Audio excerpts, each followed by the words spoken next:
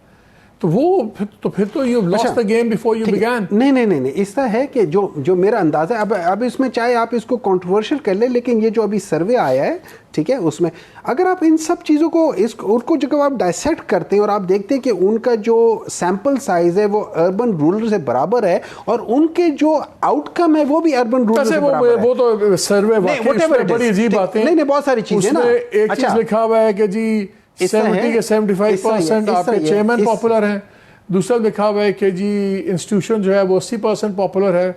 फिर नहीं उन पे इत्तेमाद, तो फिर वो पॉपुलैरिटी आप देखिए बड़ी कॉन्ट्रडिक्शन। देखिए एक बात जाता है कि आजकल का जो माहौल है ना, उसमें बहुत सारे लोग बहुत सारी चीजें मतलब कहते हुए भी उसमें थर्ड मोस्ट पॉपुलर साद रिजवी साहब को दिखा गया होगा देखिए ना, होगा जब इलेक्शन में कहते हैं कि जी 4% वोट पड़ेंगे। ठीक है, मैं आपको रफली बता रहा हूँ। मेरा तो ख्याल है इस सर्वे का ताल्लुक सुप्रीम कोर्ट के अंदर जो फैजाबाद केस चल रहा है उससे भी है, और छोड़ दें इस बात। बहुत सारी चीजें होंगी, लेकिन मैं ये समझता हूँ कि अगर मैं इन द रीसेंट पास्ट देखूं, आप ये देखें कि आज तक इस तरह हुआ कि पाकिस्तान में, अगर पाकिस्तान के फेडरल में जो पार्टी होती है, तो गिलगित बल्तिस्तान और ये आज़ाद कश्मीर में अगर जो भी हुकूमत होती है वो गिर जाती है और ये बनती है, और हुआ भी अभी है, ठीक है। फिर जो गिलगित बल्तिस्तान की जो हुकूमत है, उनके अंदर जो लोग खड़े होते हैं ड्यूरिंग एज बाई इलेक्शन, वो कभी नहीं जीते, अपोजिशन वाले कभी नहीं जीते, हमेशा गवर्नमेंट वाले जीते हैं। ये पहली बार है कि एक गवर्नमेंट वाले जिसको जो फेडरल और गिलगित बल्तिस्तान के उसके बावजूद हैंड्स डाउन जीते। अच्छा, नॉर्मली आपका ख्याल है कि पॉपुलर वेव आपके साथ? नहीं, मैं ये समझता हूं it's not about popular wave. Popular wave हमारे साथ हमेशा से थी, ठीक है। मैं ये समझता हूं कि अप्रैल 2000 में नहीं थी, उसके पहले जितने ये बाई इलेक्शन होते सारे आप हारे। देखिए मैं आपको बताऊं, मैं बिल्कुल आपकी लॉटरी निकली है गवर्नमेंट गिरने के बाद। नहीं, मैं आपको एक बात बताता हूं, अगर ये गवर्नमेंट ना गिरती, मेरी प्रेडिक्शन ये है, ये मेरी प्रेडिक्शन है, अगर आप अपने जितने भी आप जो इंडिकेटर्स हैं जो आप देख लें 2021 से लेकर 2022 के दरमियान में जितने इंडिकेटर्स हमने आपके भी देखे, हमने पीएमएलएन के भी देखे, एक ही इंडिकेटर होता है आम आदमी की जिंदगी, एक ही चीज होती है, क्या उसकी जिंदगी आज गुजरे हुए 3 साल से बेहतर थी? किसी से पूछ लें, जो बंदे, जो फैमिलीज बीमार हुए हैं, जिन फैमिलीज के घर में बीमारियां आई हैं, 16 महीने को तो छोड़ देना, 16 महीने में तो बेड़ा गर्क हो गया। 16 महीने मैं बता रहा हूं, ये जो एक बहुत बड़ा सेफ्टी नेट था जो कि आपका हेल्थ कार्ड था, उसने जितने लोगों को पॉवर्टी लाइन में गिरने से रोका है। It is totally unprecedented. नाज़रीन, आपने बातें सुनी, फैसला आप खुद ही कर लीजिए कौन ठीक है कौन गलत है। लेकिन एक चीज़ है, इलेक्शंस का माहौल भी है, इलेक्शंस की अब तारीख भी सुन रहे हैं, लेकिन ये इलेक्शन किस हद तक फेयर होंगे, कितने होंगे, अब इस पर बड़े सवाल हैं। And the blame spread all over. इस पर आने वाले दिनों में बात करेंगे, अभी तो बहुत वक्त है। इजाज़त दीजिए, अल्लाह हाफिज़।